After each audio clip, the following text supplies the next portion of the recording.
Muchacho, Léo Messi a fini le football. 2 ans de Coupe du Monde. Venez, on va chanter. Allez, allez, muchacho. Messi est champion du monde. Il a mis fin au débat du GOAT. Aujourd'hui, c'est lui le GOAT. Oh là là, les amis. Oh là là. Quand je ferme souvent mes yeux, j'essaie de me mettre à la place de ceux qui étaient dans ce stade-là. Ceux qui ont vu le match au stade. Parce que si nous, qui étions devant nos écrans, on a tellement vibré, on est passé par toutes les émotions. J'imagine ceux qui étaient là, qui ont vu, ça dit qui étaient là au stade. 18 décembre 2022. Ce jour-là, les amis, a eu lieu le plus grand combat de MMA de tous les temps. Mais cette fois-ci, les amis, c'était dans le football. Entre Messi et Kylian Mbappé. Combien j'aurais souhaité que cette finale soit entre l'Argentine et le Portugal. Comme ça, Messi, en éteignant le débat du GOAT, s'assoit face à son rival, son plus gros rival, son plus grand rival, Cristiano Ronaldo. Bien sûr, si Cristiano Ronaldo allait être au rendez-vous, s'il allait, ça dit Kylian ce jour-là avait mis un triplé. Messi a mis un doublé. 1 heure de jeu où l'Argentine avait contrôlé tout le match 2-0. Ça dit à aucun moment, on ne voyait la France remonter les 2 buts et aller en prolongation avec l'Argentine. Tellement l'Argentine était supérieure techniquement, collectivement, individuellement, l'Argentine était au-dessus.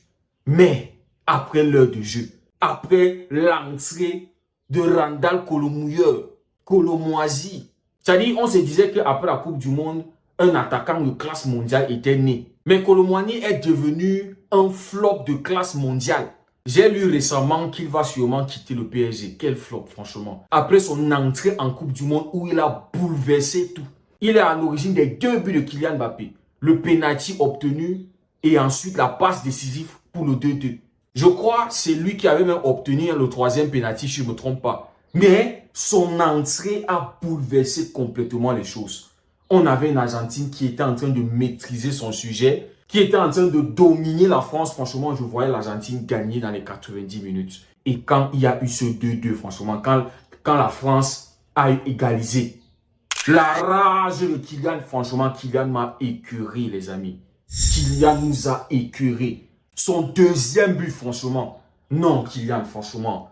L'enroulé de malade, ça dit, il n'a même pas réfléchi. Le sombrero, la passe de Colomoisy. Kylian n'a pas réfléchi, ça dit, il a vu le poteau opposé. Non, franchement, Kylian. On se disait qu'après cette finale, le monstre était né. Mais on a l'impression que Kylian est mort sur ce stade. Le vrai Kylian a été enterré ce jour de Coupe du Monde là. Peut-être aujourd'hui, il va aller ressusciter le vrai lui. Parce qu'aujourd'hui, le Real m'a dit dans une finale, le Real va jouer, je ne sais pas, face à quelle équipe là, les trucs de la FIFA. Et Kylian va être titulaire et c'est sur le même stade. Donc espérons qu'il va aller creuser, il va aller ressusciter le Kylian monstrueux qu'on a connu la finale de la Coupe du Monde. Franchement, ce combat-là, inoubliable, à jamais gravé dans nos têtes. Et tout ce qu'on peut dire, c'est merci aux 2 acteurs. Messi qui était au niveau, qui a répondu franchement en finale de Coupe du Monde. Mbappé aussi qui était au rendez-vous. Maintenant, lors de la prolongation, l'Argentine qui trouve le moyen, Messi qui marque son 2e but, c'est-à-dire le 3e but de l'Argentine.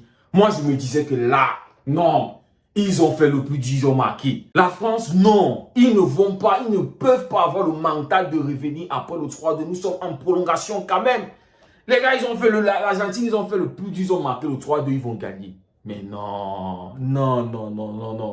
3-3. Franchement, le penalty. Oh, mon Dieu, la main. Je ne me rappelle plus qui avait mis cette main-là. Franchement, la main, le penalty. Oh non, Seigneur.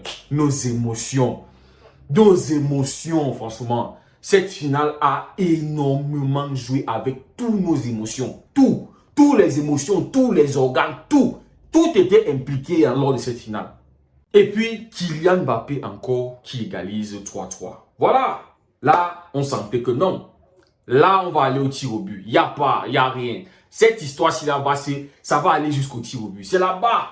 C'est les gardiens, c'est les joueurs, c'est ceux qui vont tirer. Les 5 premiers là, c'est eux qui vont décider. Les 10, c'est les 10, bon, 5 de chacun. Chaque côté, il y a 5, non, 6. Parce qu'il y a 5 tireurs et il y a un gardien.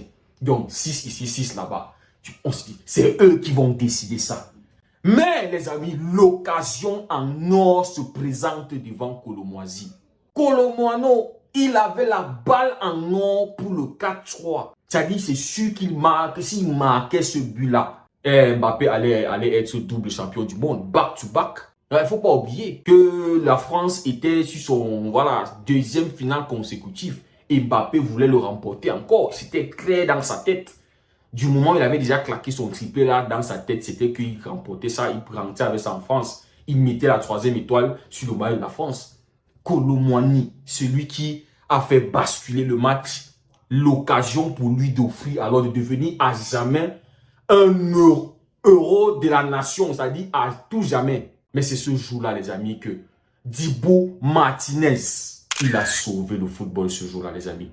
L'arrêt de Martinez, le pied. Ce jour-là, les amis, le football a été sauvé par Martinez. Et puis, on est allé au tir au but. Mbappé, qui a claqué son tir au but. Messi, qui a claqué son tir au but. Ah, Tchouaméni. Mais les amis, je pense qu'il faut faire une mention spéciale à Tchouaméni. Il faut remercier Tchouaméni. Non seulement il a raté son tir au but, mais il n'a même pas cadré. Mieux, c'est Kingsley Coman qui avait cadré. Et puis, Dibu allait chercher ça. Non, mais Tchouaméni, franchement. Merci, parce que lui, il a servi, il a été un instrument pour que Messi soit aussi le GOAT. Parce que pour être le GOAT, il y a la contribution d'énormément de personnes. Même tes adversaires te servent pour pouvoir atteindre tes objectifs. Et voilà, Tchouaméni, Kingsley Coman, ces gars-là, ils ont participé à ce que Messi mette fin à ces débats entre Cristiano Ronaldo et lui sur qui est le GOAT.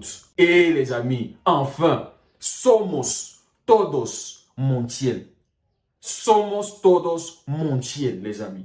Montiel, le numéro 4 légendaire, c'est-à-dire son maillot, normalement, on doit mettre ça au musée national. C'est-à-dire, lui, il avait la balle en or, la balle de Coupe du Monde. Tu marques ton tir au but, Messi est champion du monde. C'est là où on comprend que cette équipe est une famille. Ces gars-là, ils savaient pourquoi ils étaient en train de combattre. Ils combattaient pour la nation, ils combattaient pour le capitaine. Ils combattaient pour mettre fin à ce débat. Ils en avaient marre du débat de GOAT, de Cristiano Ronaldo. Leur deuxième objectif était clair. Messi devait prendre sa Coupe du Monde à 35 ans. Il devait le faire. C'était le moment où jamais. C'était le moment où tout le monde devait s'impliquer, tout le monde devait mettre son maximum, son 5 000, son 10 000%. Montiel, le penalty magnifique. J'ai constaté que tous les Argentins ont tiré au même endroit. Je ne sais pas, Hugo Lloris, s'il avait compris ça, peut-être il aurait déséquilibré un peu, dérangé un peu les Argentins. Montiel a tiré sur le même endroit. Montiel qui tire, Montiel qui marque. Et la libération, franchement, les amis. Les amis, c'était comme si ce n'était pas vrai, franchement. On a vécu la Coupe du Monde 2014, finale avec Lionel Messi, perdu 1-0 face à l'Allemagne. Et puis, 2022, il réussit l'exploit d'arriver en finale encore, porter son équipe, 7 buts marqués, 3 passes décisives, 5 fois homme du match tout au long de la compétition. C'est-à-dire, Messi a cassé énormément de records. Jamais un joueur avait été 5 fois homme du match dans une phase finale de Coupe du Monde. Jamais. Mais Messi l'a fait. Il arrive en finale. Et il est même encore le MVP de la finale. Il arrive en finale. C'était pas quand même pour perdre, les gars. C'était pas pour perdre. Après tout ça, après avoir perdu face à l'Arabie Saoudite, il faut pas l'oublier, les gars. Faut pas oublier la défaite et comment ils nous ont vanné. Ils ont vanné Messi, vanné l'Argentine. Qui avait vu ça venir? 2-1, l'Argentine perd 2-1 contre l'Arabie Saoudite. Mais qui se retrouve en finale en passant par les Pays-Bas, passant par la Croatie, passant par la Pologne, le Mexique, si je ne me trompe pas, et trouver la France qui les a traînés alors qu'ils étaient en train de maîtriser le match, les a traînés jusqu'au tir au but. C'est-à-dire, on ne voyait pas ce match-là arriver au tir au but. Les amis, on peut juste être fiers de notre carrière de supporter. Nous qui avons soutenu, qui avons supporté Lionel Messi. On peut le dire haut et fort, fiers d'avoir réussi notre carrière de supporter. Nous sommes champions du monde aussi avec Lionel Messi. Et c'est un bonheur que les voisins d'à côté ne vont pas comprendre. Ceux qui ont supporté ce vaurien-là, ils ne vont jamais comprendre ça. Mais ils sont tout le temps là, oh, c'est Ronaldo le GOAT, c'est le meilleur, c'est notre GOAT, c'est ça. Ils ne peuvent pas comprendre ça. Ils ne savent pas ce que c'est de jouer une finale de Coupe du Monde. Les émotions par lesquelles on passe, ils ne peuvent pas le comprendre. Mais non, on est fiers, les amis, c'est une fierté. 2 ans de Coupe du Monde. Franchement, les amis, Messi l'a fait. Messi a signé avec le football à 35 ans. Fait tout ça à 35 ans. Impliqué à 66% des buts. 10 contributions à lui tout seul à 35 ans. 5 fois homme du match. Marqué à toutes les phases de la Coupe du Monde. Et il y a des gens qui vont être là. La FIFA, ils ont donné. Ils ont fait ci, ils ont fait eux. Pas honte, pas de classe. Mais sinon les amis, aujourd'hui, c'est une journée mémorable à jamais gravée là-dedans, dans nos têtes. Franchement les amis. Voilà. Les amis, merci beaucoup d'avoir suivi la vidéo. On continue dans cet esprit festif, 2 ans de Coupe du Monde. Prenez tout soin de vous et que Dieu vous bénisse.